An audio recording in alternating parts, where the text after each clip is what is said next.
Welcome to the Real Hills. Hi, everyone. Hi, everybody. We're so glad that you're with us tonight. My name is Chris, and this is Renee. my beautiful wife, and we love sharing with you. We've just launched this brand new podcast, and this is where we keep it 100. This is where we keep it a buck.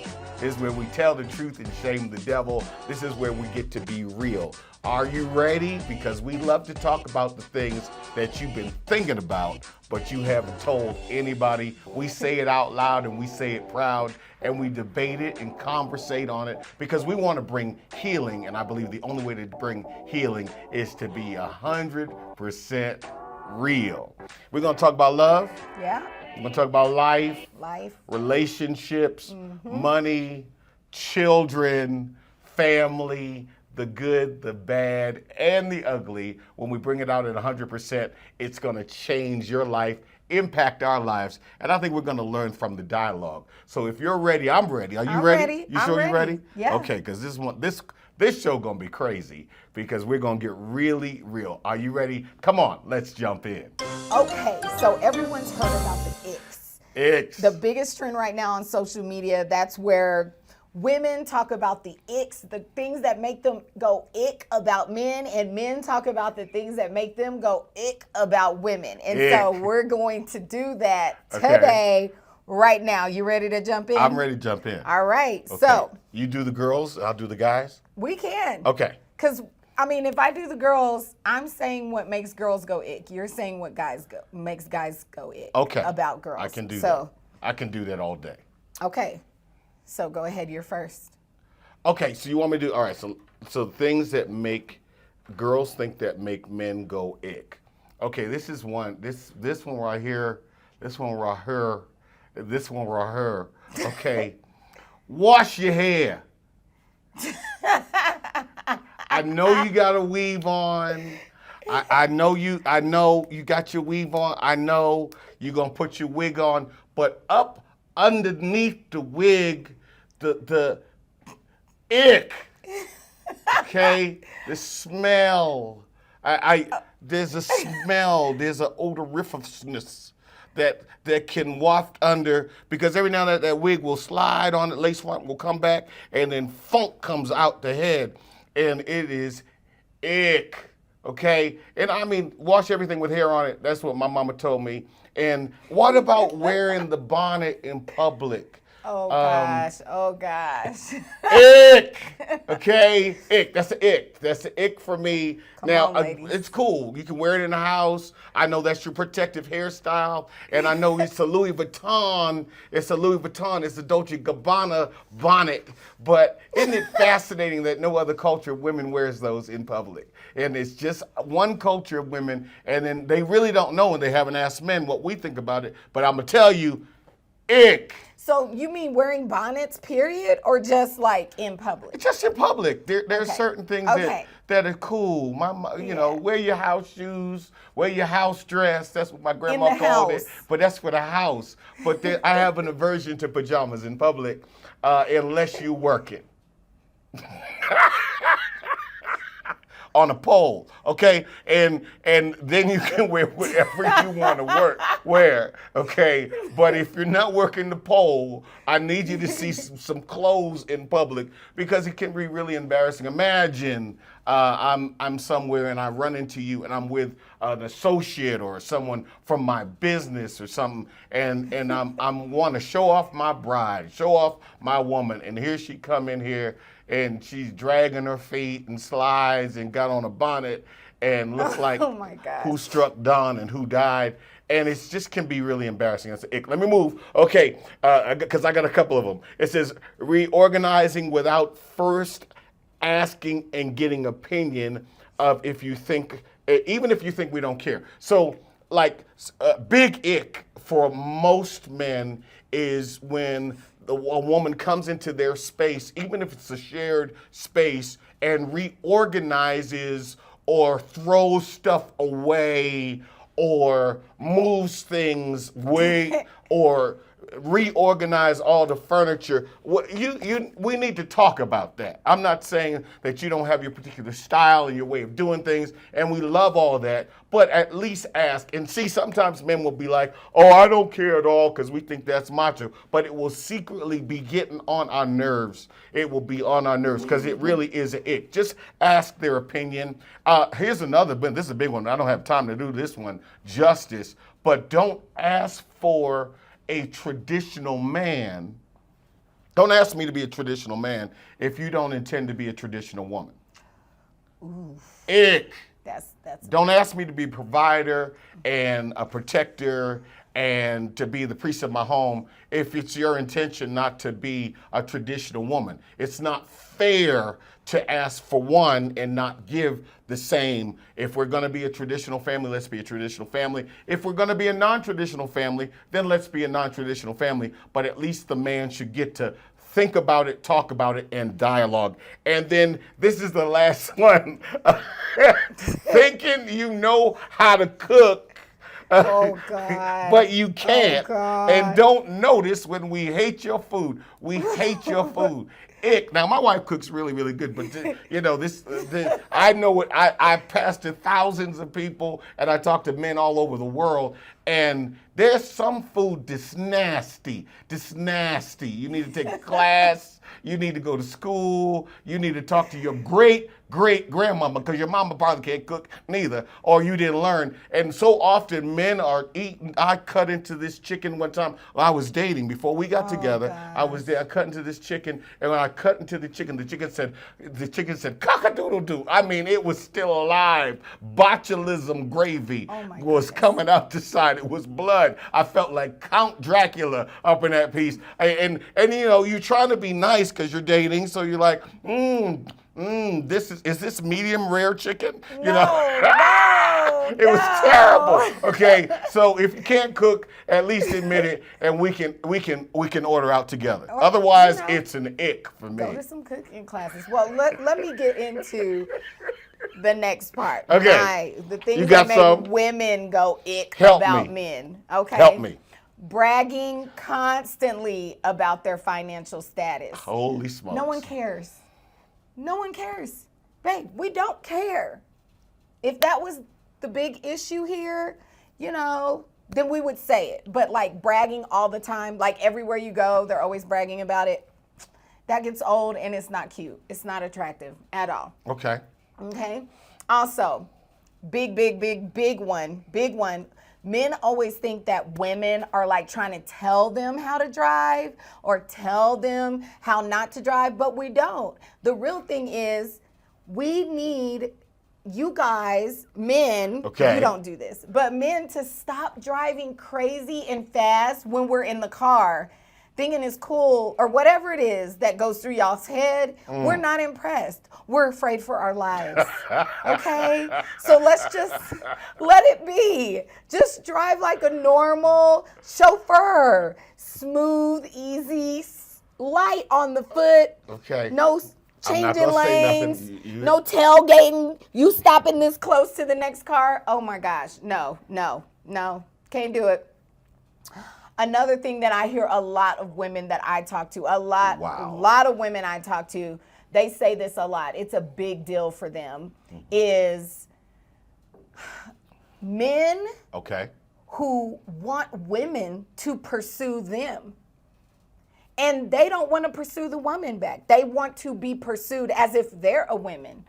And so for a lot of my friends and a lot of the women I talk to and communicate with in my businesses and stuff and work and even at church, like they're like, I'm not pursuing a man. I wasn't raised that way. I wasn't raised to be pursuing a man, making that first jump towards a man. That comes off, you know, a little like too much, you know, especially for certain women. I know a lot of women nowadays. Not a lot of women in this culture, in this generation, they will pursue a man. They'll ask a man out. They'll ask a man to marry them. But there are still some women left who, you know. They'll ask a man to marry them? Yes. In this generation, like propose? Yes. Drop on one knee? But there's some of us women that are left. Okay. who don't want to do that. We don't want to do that. So, yes. And so that's an ick. It's an ick when a man, shows interest but doesn't want to pursue that woman. They want the woman to do all of that pursuing work. It's just not going to happen. That's gross. Yeah, no, not happening. The next thing I hear about a lot is when men say a man does come to the woman and they're like, yeah, I like you. I'm interested. I want to get to know you. Okay. Let's get to know each other, but then they don't make any space. What do you mean? Their calendar is full because they've been single. Wow. They fill it with work, co-workers, sports, meeting up at the gym, hanging out with their brothers, hanging out with their homeboys because they've been single. But now they're jumping in this dating world and they're looking for that special woman, but they refuse to clear their calendar. Wow. Or at least make the things on their calendar penciled in, not pinned in. Okay. And so women are, hitting them up, messaging them, hey, let's go. You want to go to dinner? Hey, you want to go hang out? Oh, I'm already booked. Oh, I have this with my homeboys. Oh, I got to meet my... No. Ick. Ick. Yeah, that's just like a sign for, I'm uninterested. I'm not really that's how into it's translated. Yeah, because how are you going to say you're interested, but then you're not going to clear your calendar? Wow. Big no-no. Wow. And last thing I'll say on this is, a lot of women, they need more communication from men. Men who do not communicate, and I'm saying first communication, last communication, and a few in between. What do you mean? Like when you wake up in the morning, can you hit me up? Can you send me a message? Hey, good morning. Hope you have a good day. Getting ready for work, headed out, whatever. Give me a call if you don't want to text. Something. Then at the end of the night, can I be the call? Or do I just have to wait until the next day? Oh yeah, I fell asleep. That's not cute. That's not cute. That's not cute, babe. And then in between the day, like everybody's working, nowadays, most men and women work, have career. Everybody's busy. But you can take a moment. You can take a moment and just text that person throughout the day and just see how they're doing, check in on them. What's up? What's your plan? How's your day going? Something, because when a woman sees that you done posted 17 times on your IG, but you haven't even texted me to say hello. Wow. I mean, that's just a turnoff. Ick. Ick. Gross. So that's it for me. Those are my top 5 for today. Those are the icks for today. Avoid them, and your them. life will be so much better. Higher Level Denver is here. Join us as we go to the higher level. Higher Level Denver with Dr. Chris Hill. But I'm about to get real free. Free in my mind, free in my body, free in my past, free in my future. I need a free person to give God a free praise right here. We are friends of God, friends of man, and friends of humanity. Transform your life. Find your voice. Get ready to roar. Join Dr. Chris Hill at Higher Level Denver this Sunday at 10 a.m. Higher Level Denver at the Roar Center, 3035 South Parker Road, Aurora, Colorado, 80014. See all that we're doing on the web at www.higherleveldenver.org. Welcome back. Welcome back. All right, it's time Okay. for the Staying Together segment. Staying together. This is the part of our show where we talk to those people who are in relationships, have been in relationships, are in committed relationships with each other, love each other, and just want little nuggets to keep you strong and keep you staying together. So we'll start with you, Chris. What do you got for us? My first one is, if you're gonna be in a relationship, you have to have a ride or die mentality. it's really, there are so many things that can get in the way of you connecting and making it, that before you even go into it, you have to kind of resolve in your mind, in your heart, in your spirit, that I am in this to win it. I'm in it for the betterment of the person that I'm with. I mean, when we first got together, there was all kinds of opposition and all kinds of people folk always gonna have something to say, especially miserable people, okay? Because misery loves company and lonely wants you to be lonely too. Yes. And what I just had to decide on the outset that I'm with this to the end, until the wheels fall off. And come hell or high water, and whether they like it or not, whether they're in-laws, outlaw, family, people, Facebook, Instagram, I'm ride or die, because that speaks more about me than it even speaks about you. Is that if I'm committing myself to you, I have to stay committed. I have to keep that commitment, and I'm gonna make it all the way to the end. I agree. Isn't that I easy? totally agree. Ride or die. Ride or die. Okay, You got another nugget? I have one. So I would say a good one is always being honest and straightforward about what it is that you want, that you need, or that you even desire. One thing that Chris and I do, we always check in with each other. We're always updating. We're always talking about what we need, what we want, how things are going. If you're always constantly communicating that with your partner, you're never gonna feel like you don't know what's happening. You're never gonna feel like, am I doing the right things? Do they still love me the same? Do they still wanna be with me? You're never gonna feel like that because because you're telling each other intentionally on a regular basis. So what about you? You have any more? Oh yeah, I got so many nuggets. But this one, and can we keep it 100? Yes. Can we keep it real? Okay. All right. Here's the next one. Sit down. Here it comes. Great and frequent sex. Okay. Let me Yes. say that to all the Christians in the back. Great and frequent sexual intimacy. I think this is one of the things. I meet so many couples, they have not slept together since Nicodemus wore short pants, and they think that they are married. They actually think that they're married, and they wonder why so many couples struggle with pornography and they struggle with infidelity. But how can I be fidelis with somebody? How can I be faithful to somebody that I have no sexual contact with? And so I encourage couples to get after it. Okay? Come on. And let's communicate it so that it can be the greatest it can be. If you want to be choked, you need to tell somebody that you choky. Okay?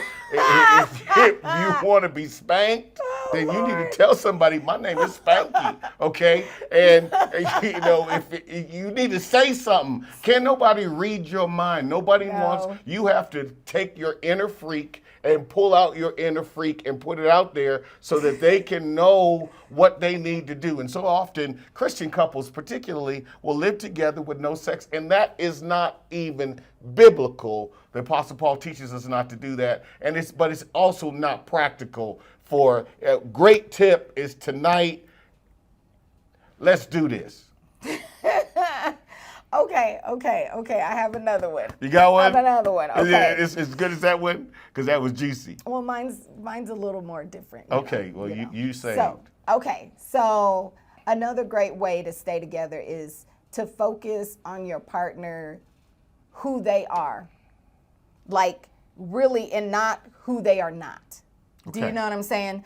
So, like, explain.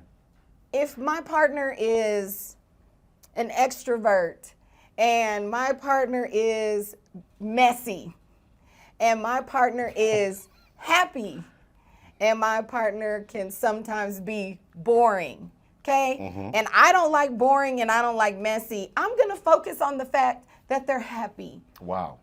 I'm going to focus on the fact that, yes, I have someone that is happy. I have someone that I have fun with, that I enjoy being around. If they're messy, I'm not going to spend all my time focused in on the fact that every time I come home, there's mess everywhere.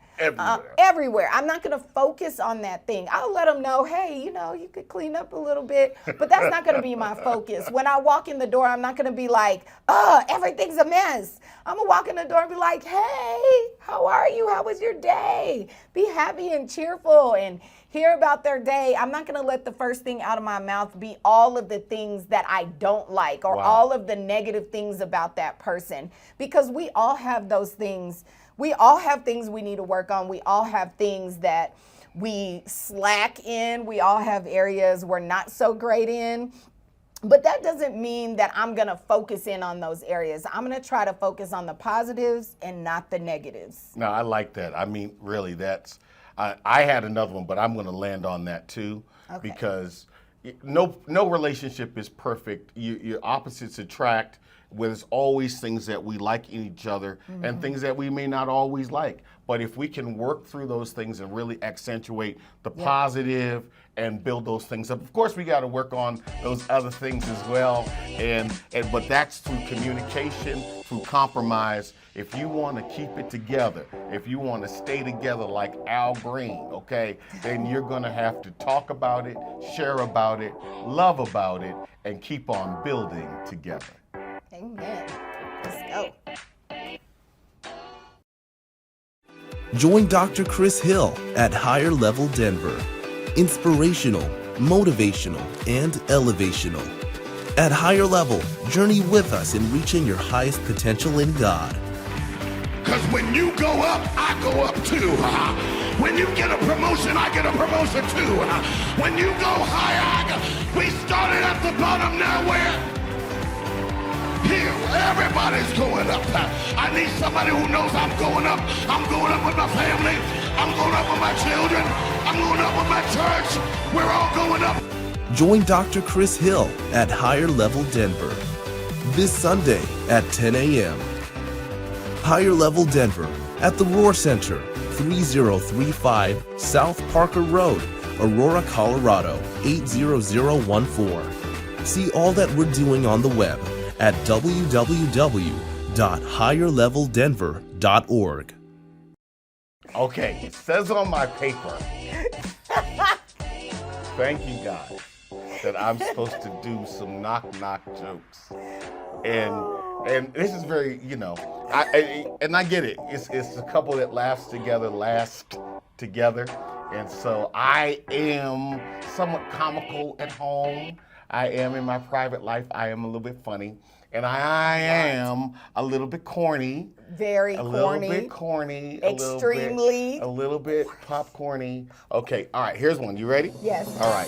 Knock, knock. Who's there? You who? You want some milk? You didn't like that one? She's lactose These are so bad. What happened to you? I'm sorry. Come on. I'm sorry. I can't just perform on You like guys, that. you guys, At this least guy. buy me some dinner. You know? want some milk? So bad. You remember Anyways, Yoo-Hoo? Babe, no. I loved Yoo-Hoo. Don't you love Yoo-Hoo? Chocolate milk. Chocolate milk's so good. No one drinks Yoo-Hoo. They don't drink Yoo-Hoo no more? See, somebody does. All right. Okay, whatever. All right, you want Okay. another one? Okay. I don't know. You're scared now. I'm scared. 2 women walk into church. Okay. Okay. Oh, God. And it's Communion Sunday. Okay. So they pass out the trays. They're passing out the trays, and you got the bread and you got the wine, you know what I'm saying? Yes. And so it's 2 women. 2 women. 2 women walk into church, and they hand them the little cups, right? They hand them the little cups, and the preacher comes up, he does all his stuff, and they're all ready. And then the one woman, she took the cup, and they said, "Drink ye all of it." And then she drank it, and it was grape juice. Yeah. It was grape juice. Okay? Mm-hmm. And And so she leaned over to the other woman and she said, "Is yours juice too?" Because she was expecting wine. Okay. And the woman said, this is, you got to get another cup. Okay. So she waved down the usher. The usher came by and said, we already gave you one. You want another one? She said, yeah, I need a double shot. She drank it back, and guess what? It was juice. No, it was wine. Oh. And she said, can I have a third? And so she sat there, tasted them like they were like they were candy in the thing. And half of them was actually wine. Really? Yep. Is this a true story? No. Where's the joke? There is no joke. It's just, if you didn't get wine, you need to ask for more. Okay? Hey, I feel like preaching now. Oh my gosh. Moving on. All right, everybody. That's enough of the knock-knock jokes All right. / jokes Yeah, that ooh. aren't really funny jokes. They're funny to me. And we're back. And I wanted to kind of get into this topic today because this has been coming at me from every direction over the last 6 months, that I've really discovered that there is a war going on between men and women, particularly in our culture. I mean, it's across the country, it's across the nation. The discussion from red pill to MGTOW to feminism, that there's a real battle going on, and it's ripping families apart. It's causing a lot of young men that I talk to, they just don't want to get married. Wow. They're asking the question, what are the benefits of getting married? And what is the benefits of even being in a long-term relationship? And in this world of easy access to sex and swipe left, swipe right, you have all kinds of options that didn't exist in a previous generation. And I mean, and there really is a war. There's a battle between men and women. Do you see that at all from your side? I do. I do see a battle, a major battle. I always have to look at it from a woman's perspective because I hang out with women and I talk to women. And yes, there is this constant, it's almost like they're fighting against each other, but they want to be together. Okay. They want to have a relationship. They want to be with somebody, but the things they're doing don't add up to that. And so what happens is when they do get with someone, or they do start to commune with someone, or they do start to date someone, they start to clash. And so I totally agree with you. I totally agree that there is a war. I mean, and it's like a Cold War. It's almost a silent war.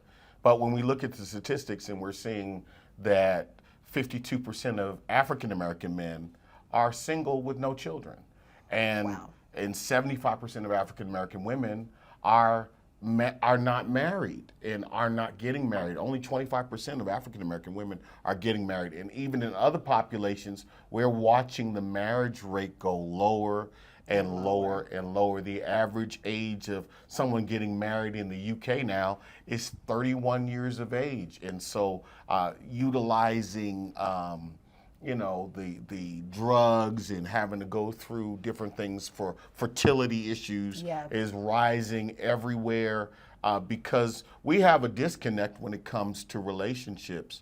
And we're from two different generations. So when I look at it, generations, most of my friends were married in their early 20s. We were all married in our early 20s, and there was a lot of pressure to get married, and you really we weren't even considered an adult.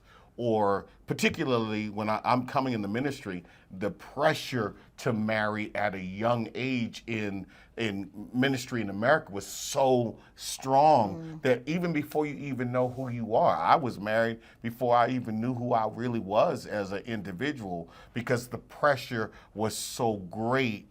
And now the boomerang from that, kind of the backlash from that, is I'm meeting young ministers and they don't want to marry at all, because they've seen what everybody else has gone through. And then there's a lot of fear that's attached to it as well.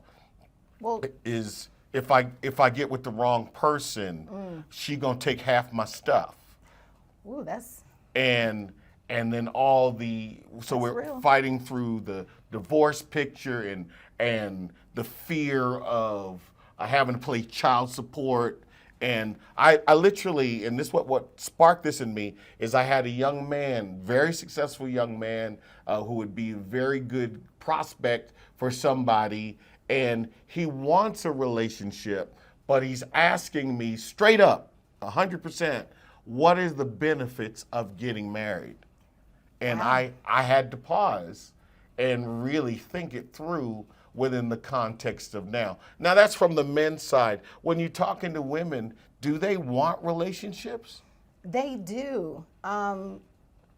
There are a lot of what I'm seeing and what I'm getting from conversation with them is there is a lot of societal things that are kind of implanting ideals in their head, in their mind, the way they think and the way they see relationships and how relationships should be or shouldn't be or what should happen or shouldn't happen, instead of focusing in on what the reality is when you're with someone.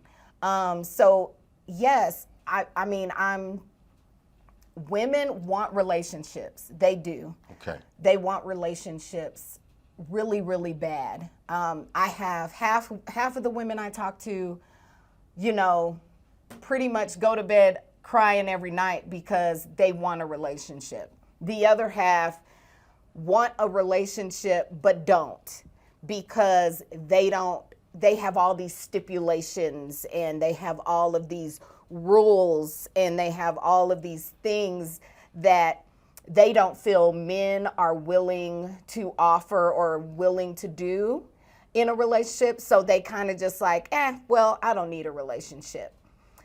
But what I do notice from either side of the spectrum is that at the end of the day, none of them want to be alone. They actually do want a relationship. It's just what we're fighting against is a lot of what their mind is telling them, what they're hearing, what they've let come into their soul, what they've let their soak in.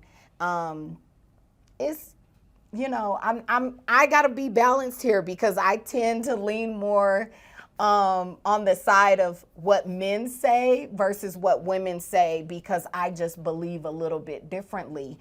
But my belief, of course, is I believe strictly what the Bible says. Okay, and so the Bible is, if we can wax biblical for just a second, and we'll go back to normal, okay? But man is in the garden, he's created by God. God comes through another day and says, hey, this is not good. It's not good for this man to be alone. And so he makes him a suitable helper, and that suitable helper is the woman. Yeah. Okay, and fantastic. Flesh of my flesh, bone of my bone. Boom. And Awesome. see, and let me put my hand there. See, when I see that, I Yeah. read that exactly as it is. God made earth, he made the animals, he made the planets, he made everything with just that man, and then made man. And we don't know how long man was there by himself. It was probably years. It could have been tens of years. We don't know. All I know is eventually God said it's not good for man to be alone. And that is the phrase that I focus on. When I read that, what I see is God made women for men so they won't be alone. He made her for him not to be alone. And so if you break that down, you could break that down any kind of way you want to. Okay. But that doesn't include anywhere. I don't see anywhere in there where it says God made woman to go out and do her own thing and live her own life. No, I don't see anywhere where it says God made woman to go out and live her whole life alone. They say I'm controversial. I'm always in trouble. But them's fighting words. I understand. A lot of women don't believe this way, and I didn't believe that way either. Okay. But when I broke down and started building my relationship with God and the Bible and reading it for myself and understanding for myself, is I realized that even though the world and TV and media is telling us this, do that, women this, women that, genealogy hasn't changed. Men are still the men that God originally created them, and women are still women that God originally created them. That's why you see this battle of women who want to have careers and all this, but still they have this fight of words of, but I need a man who takes care of me, and I need a man who's my this and does all of this and does all of that. But yet, that's because that underlying, I'm still a woman, how I was created is still there. You were originally created to be there for him. And women can look at that how they want. I don't care. I don't care. They can judge me, they can say what they want to say. But honestly, if you really take it back to the scripture and you're following what God said and what God did, that's what it is. I mean, if you can rewrite that, tell me another way to read that scripture or read that phrase. I mean, I'm open, but I just don't see it another way. No, I concur with you. I also hear the voice of a million women who they would love to be in a relationship, but what are they going to do in a society where they don't feel like there are viable options. They don't feel like there are men. There aren't enough men to go around. Well, you just said there's 75% of men. Well, yeah, 52%. That are not married and don't have children. 52%. Okay. And there's 75% of women who aren't married. Right. Okay, we got 52% of men. That's half the men in the world that are still available and viable. You just have to change your mindset. You got to change your mindset. And what I did like is we're just because society's changed, biology hasn't. No, it Just hasn't. because society has changed, the men haven't changed. What a man wanted 100 years ago is pretty much what he still wants. Yeah. Now he's trying to adapt to a new society. 100 years ago, women didn't work outside the home. 100 years ago, there weren't two careers. 100 years ago, they paid a man enough money to take care of his entire family. The baby boom comes along, and they have so many people going into the workforce that it actually drives the salaries down. Then you throw inflation on top of that, and so now a dollar is not worth what it was worth 100 years ago. So now what are we going to do? Now we need both people to work just to make ends meet. What does that do to the family dynamic? Right, and don't get me wrong. I work. I have 3 businesses. I have 3 businesses of my own. You had 3 of your own. Together we have now 8. With the 2 we put together as a couple. Yeah. But don't get me wrong, ladies. It's not that I don't think it's like women shouldn't work and women shouldn't do anything they like to do. I do everything I like to do, and I always have. But I also do those things that I know I was put on this earth to do. And yes, nowadays it's expensive to live. Yeah. It's very hard to do it with one income unless that one income is very, very, very high. But you can do both. You can do both. You just have to be willing to do both. You have to, if you want to do both, if you have to do both, you have to be open. I think if a woman wants that traditional man, as you said, that takes care of them, provides for them, does this, this, and this, I hear that a lot. I hear a lot of women who say, I want a man that's a provider. And I say, well, what do you mean by that? And they say, well, to where my money isn't necessary. Okay. But if I have money, Yeah. but it's not necessary. I said, so you're saying you want a man that can pay all of the bills, take care of everything on their own? Yes. Okay. Okay, so then my next follow-up is like, what are you willing to give that man and do for that man to get that? And they're like, what do you mean? Here comes the eye rolls and all of that. And I'm like, are you willing to help that man build his business? Wow. Are you willing to make his life easier so that he can go out and make that kind of money? A lot of women don't even realize men who make six figures, high six figures, mid six figures, they are not lazy. They are not at home. They are busy. They work all the time. Those kind of jobs and those kind of careers take a lot of commitment and time commitment.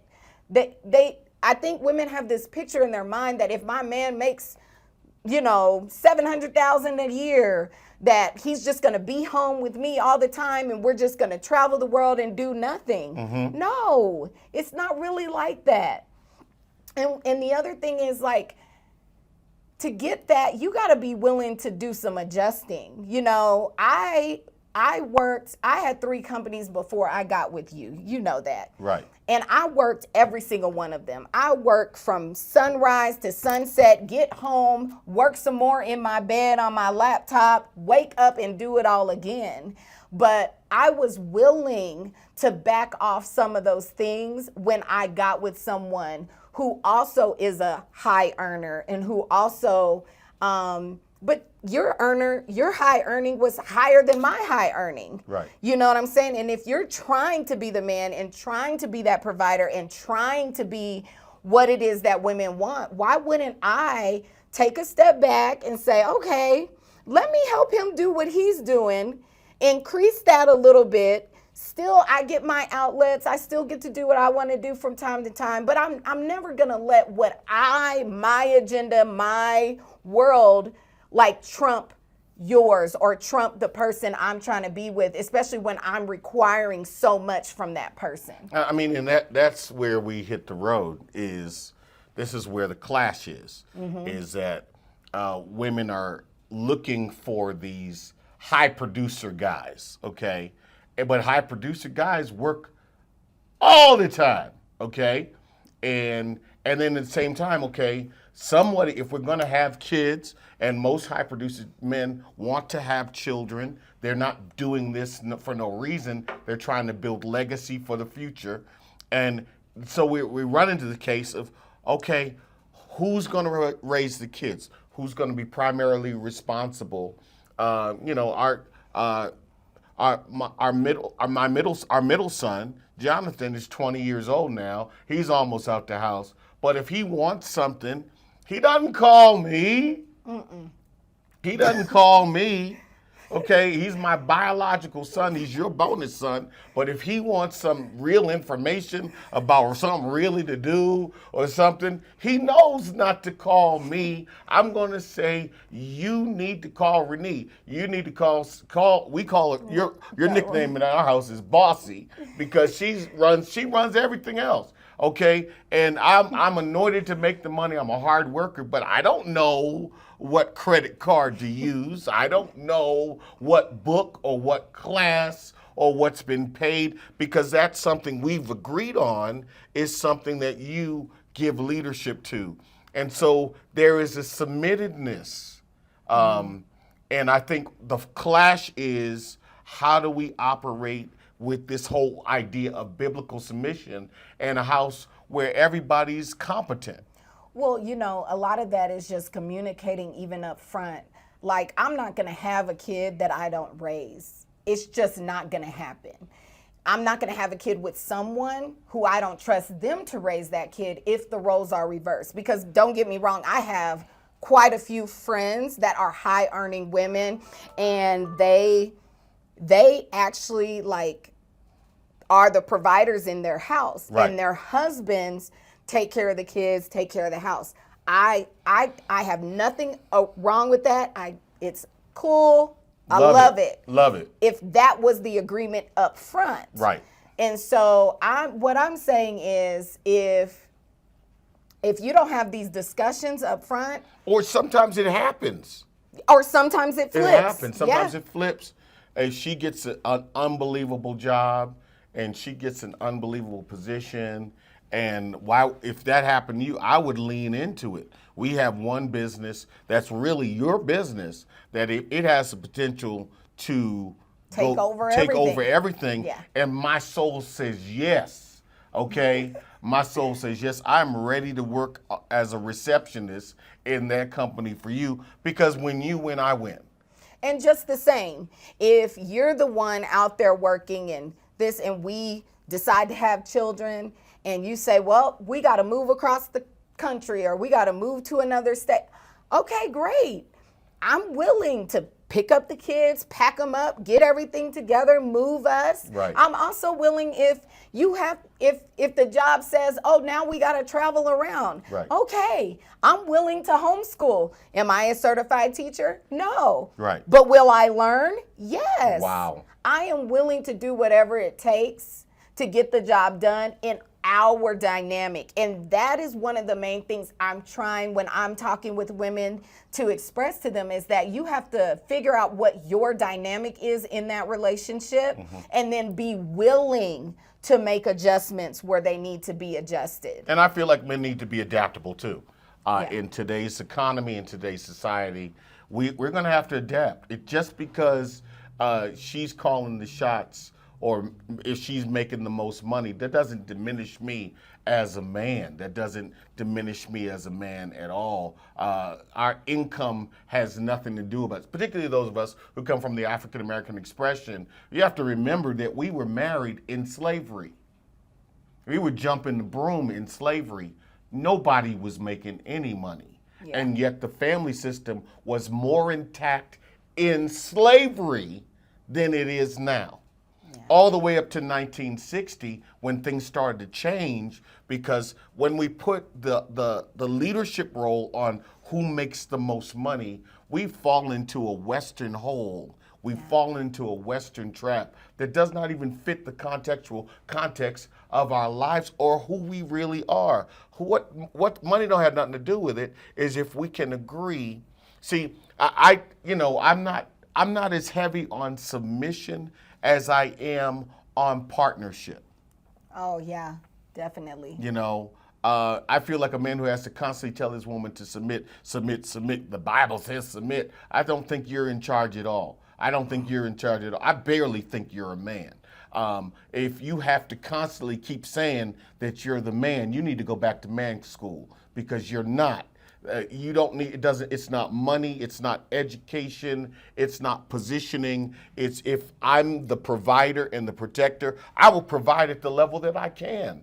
And I will protect at the level that I can. But if we can agree on it, and if you're better at something than I am, and that is the case in our house, that's the case in our house. She's better with managing money. She's better at figuring out stuff. She's better at a bunch of things. And I'm comfortable in my own manhood to submit to her in that area, because I would rather win than be lose. right. Yeah, come on. That's a big deal. And I talk to women about that too. They just want to be right. They just want to be right. Well, he's wrong. And I'm like, who cares? Who cares who's right or wrong? Right. Did you win? Are we going for a win here? Are we trying to be right or wrong? Are we trying to point the finger? And so it's this war, it's this back and forth. And it's a big struggle right now. It hurts my heart, because I really want some of these girls to be able to get married. They want kids. Right. They want to buy homes. But I mean, they don't need a husband to have kids anymore. Yeah, but some people do. You're right. Some people will just go have a kid, but then that kid suffers. That kid grows up without a father figure. That kid is going to be lacking something, because, again, the original design was man and woman to raise those children together. Right. And yes, it happens all the time where, people get together, they have kids, they break apart, they get with someone new, whatever the case, but you try your best, even if, the circumstance is something you have no control over, right. if you stay together or not, whatever it may be. And you try your best as a woman to raise that kid on your own, or even as a man these days to raise that kid on your own. But at the end of the day, there's something that they're going to miss out on. And I just am not selfish enough as a human to have my child miss out on something because I'm unwilling to make adjustments. And I mean, where I need I to. watched you. You have your daughter, and her dad lives out of state. And I watched you. That was part of the things that made you so attractive to me. Is I watched you make sure that your daughter still had a relationship with her father. Oh yes. That you prioritized sending her, paying for flights, paying for vacations, making sure that she got to see her father. Can you talk some about that? Yeah, I mean, I did. Her father may or may not have been in the place financially to support her. He may not have been in the maturity level to be in a relationship with me at that point, and which is why we decided to go our separate ways. Again, we got married very, very young and were together a long time before we even had our daughter. But when we decided to go our separate ways, yes, I had all the emotions, all those feelings. The ratchet wanted to come out. The ghetto wanted to come out. Yes, because, of the situation of why we went our separate ways. I wanted to be mad. I wanted to throw stuff. I wanted to throw away all his I wanted to do all of that. All of those feelings come up. Don't get me wrong. It's not like I didn't have those feelings as a woman. Every woman has those feelings. You want to play that game with them, like keep the kid from them. All of that came through my mind. Okay. But it came through and it hit a wall. Come on now. And it was the wall inside of me that said, I don't want my child to miss out because I can't get over myself. And I can't let stuff go. Wow. Like at the end of the day, this kid is here. And so I wasn't willing to take anything from her. I missed out on a lot in life because I didn't have both parents. Wow. I missed out on a lot in life because I didn't have a father who could speak into my life at a young age when it really mattered. I missed out on that balance of even knowing how to deal with men when you don't have a man around. A lot of the things I'm seeing with women is they don't even know how to be with a man because there's never been a man around them. They weren't raised with men. Their mother maybe didn't get an uncle or a homie or someone that daughter could have that interaction with another male and know male mannerisms, know how men think, know how men do. So now they're with a man. Right. And these men are doing stuff. I tell my daughter all the time, even as she's grown up, just based on her age, I say stuff like, that's just males. Right. Because I'm preparing her that one day she's going to have a husband. And there are certain things about men. I don't care what you do, women. I don't care what you say, women. There are certain things that a man is just going to be. You're not going to change it. It's never been changed through all of eternity. So stop trying. And so I tell my daughter when there's things like that she'll be like, why did he do that? I'm like, girl, that's just males. And I make it like it's no big deal. Right. So that when she gets with a man in her later years, when she gets older and gets married, he'll do those little things, she'll be like, oh, that's just a man. And because you made sure she has a relationship with her father. With not just her stepdad, but with her biological father. Her biological father lives 1,000 miles away in a whole nother state. Right. It hurt my heart to put her on a plane at 4 and 5 years old. Wow. Sitting in the airport, crying my tears out, watching the plane take off.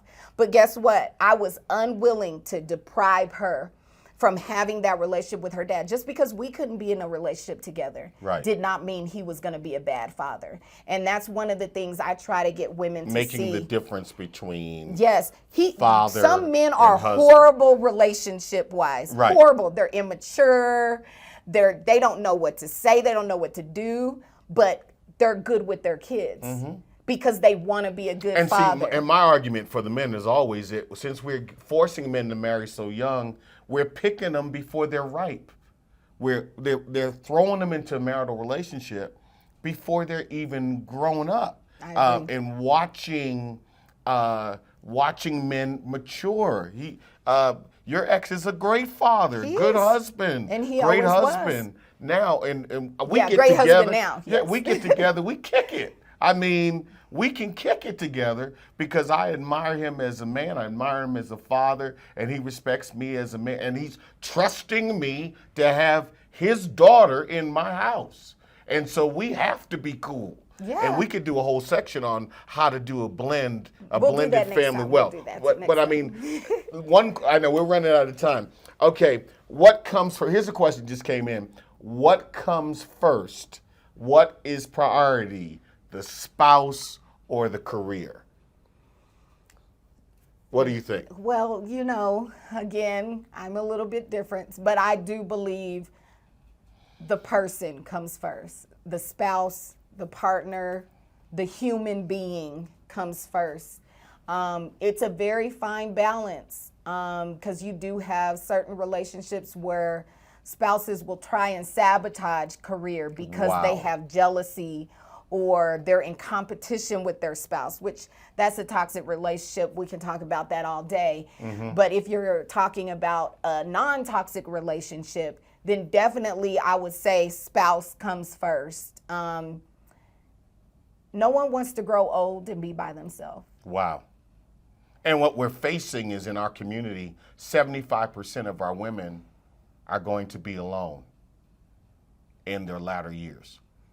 We're looking at the beginning, but at the end of it, if we don't stop this war, we need each other. Yeah. The young man I was going back asked me what are the benefits of being married. Number one is that married men live longer. Okay? Married men live longer. I'm going to suck another 10 years of life out of this young lady. Thank you, Jesus. Thanks for your contribution. Okay, married men are healthier. Married men are better cared for. There's a piece of that, and I don't know how much value you put on life. Okay, on another year of life, but that's a huge benefit. And I think that sometimes we don't see that and we don't measure that, but it has great, great, great impact. Is quality of life. And indeed, now we're going to have to agree on different things because I feel like, to answer the same question, for a man, your career comes first. Your career comes first. Okay, come on. Okay? Your career comes first. I know we okay on time. Are we okay on time? We're all right? Okay? Because your career comes first.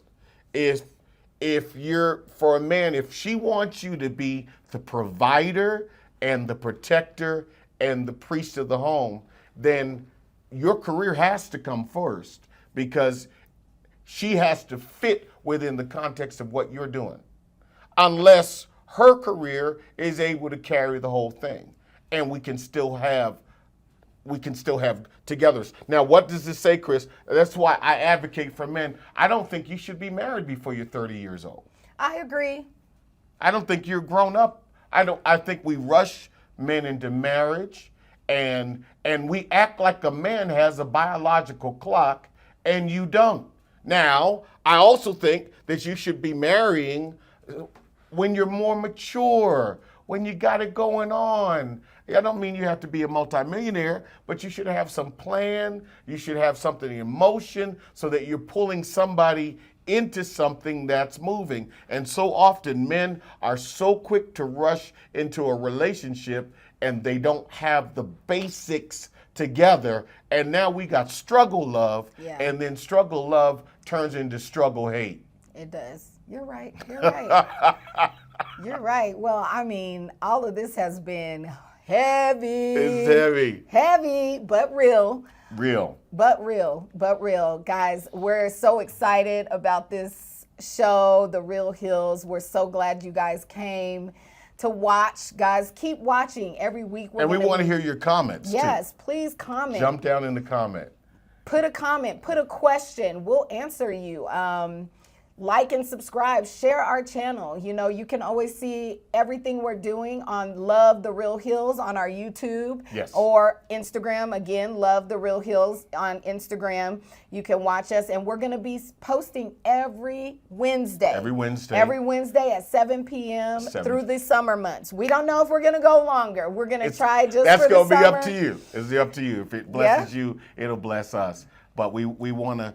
I really feel like we have to have some real dialogues, because if we don't, we're in real trouble. But there is still the possibility for you to have real love, and we want to be a part of that process. Yeah, however we can help. Just reach out. We're open. We answer questions. We'll answer phone calls. Just hit us up, DM us, message us, and we'll talk to you. Yeah, if you need coaching, and if we want to be here for you. We don't just consider you as a viewer. We want you to be part of our family. And so we love you. We love you This has guys. been fun. We went over time, but I think it was real good. We love you, and we'll see you soon.